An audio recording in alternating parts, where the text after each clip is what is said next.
No one in their right mind would paddle out in 1.6 foot swell at 3-second period. But I'm not surfing for validation. This is my full-time life based in Toronto, where lake surfing is an everyday dance with wind and timing. In this episode, I chase the smallest possible rideable waves. Early summer swell is notoriously weak, water is still freezing cold, air is extremely warm, and wind energy is slipping over the surface instead of pushing into it. But I show up anyways. Toronto might not have an ocean, but it's surrounded by the Great Lakes in every direction.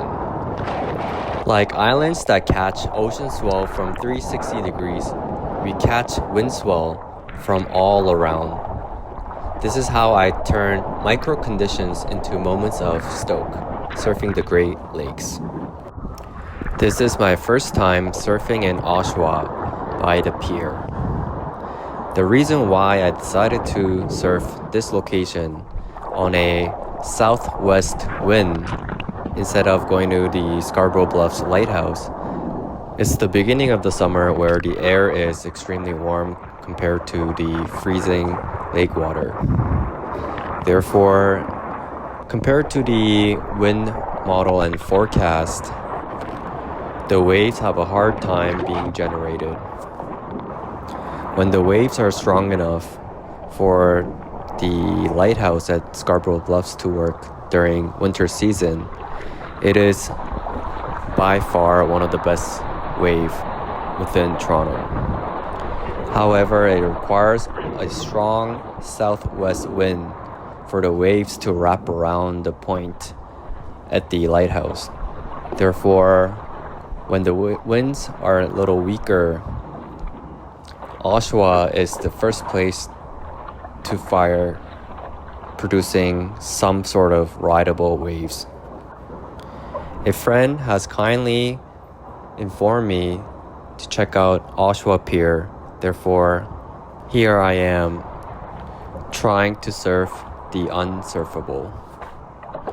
The board that I was riding today is a 5.5 Aipa Supernova at 26 liters of volume with Futures Reverse 3/2 Twinn fin without the trailer.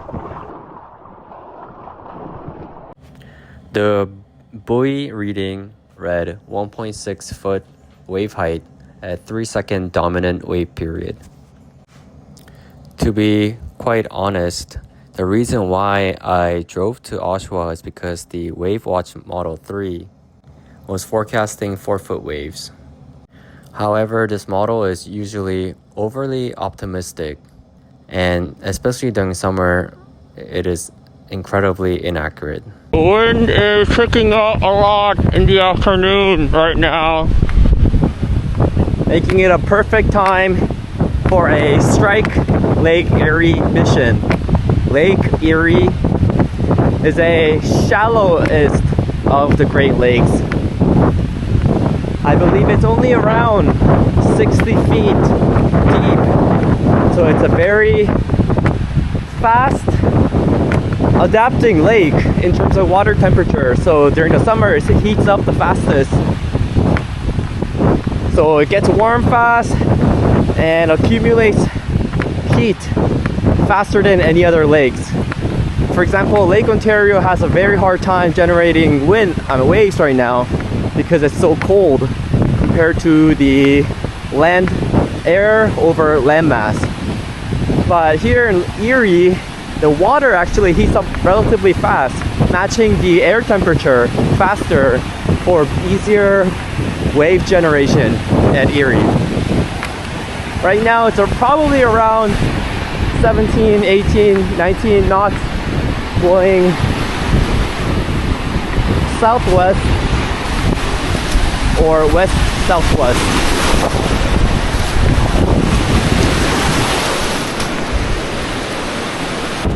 So yeah, Lake Erie is shallow, therefore fetch is short, but it also means that wave is generated with a shorter fetch faster. So it's a rapid firing lake, and you probably don't have a lot of window to catch, say, a switch in the wind towards offshore, because it easily destroys and kills the leftover swell in the tank. Being shallow and being a short fetched wave.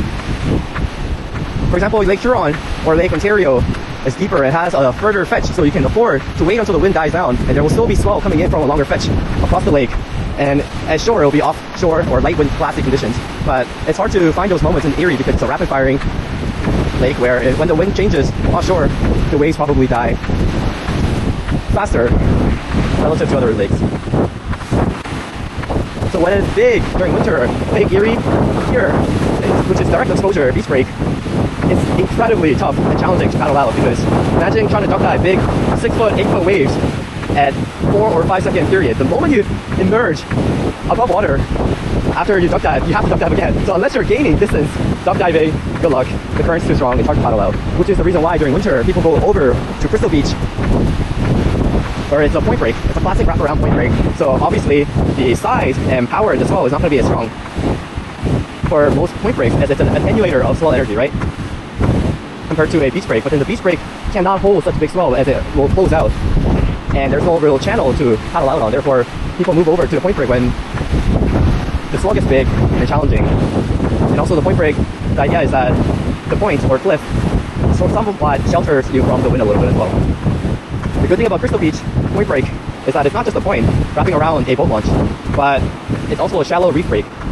Therefore, even though the swell is wrapping around, the power is there because the reef, which is shallow, ensures that the wave will break. And just before the wave breaks, under the lip is where you have the most amount of power in any lake waves. It's a very narrow band of power where you have to time it exactly.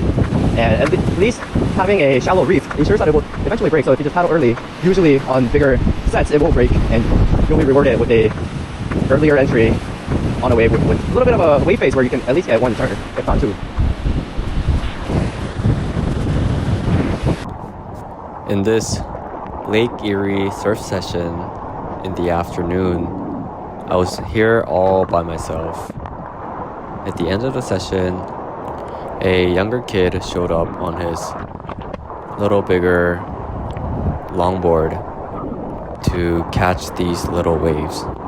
I've seen him before and he normally rides a shortboard, so today was definitely a smaller day that required a soft top foamy. The board that I was riding today is the 5'7" Aipa Dark Twinn with nose pivot twin fins from the Surf and Show.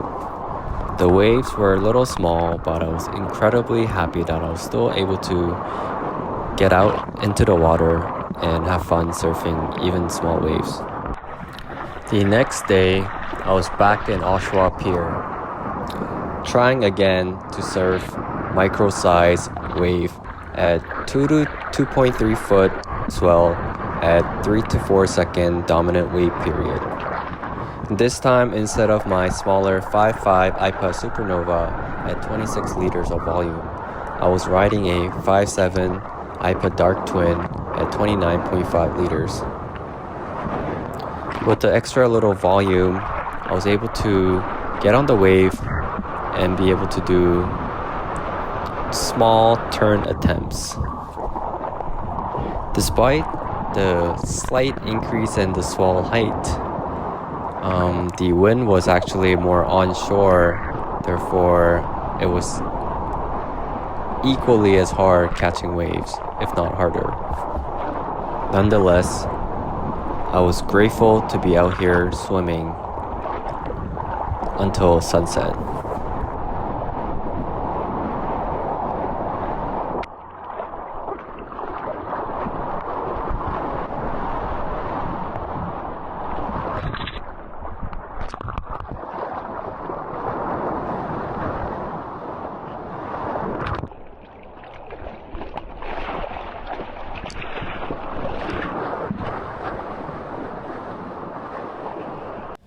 A spiritual concept that I was working with is no one wants to get what they already have.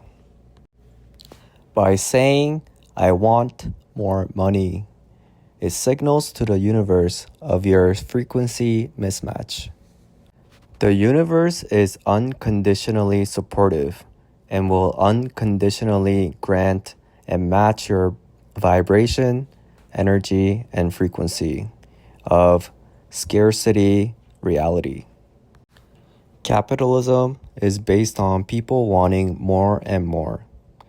No matter how much they have, they must always want more, thus perpetually stuck in a scarcity reality.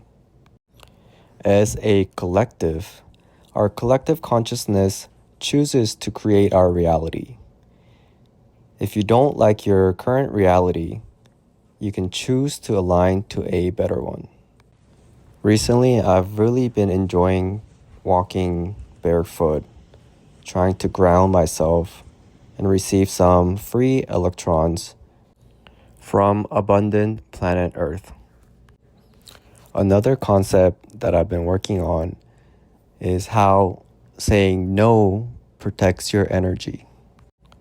You are not meant to waste your current incarnation in misaligned situation. Misaligned surf spots, misaligned people, gear, or vibes. Your no is a guardian. It's a boundary set by your higher self.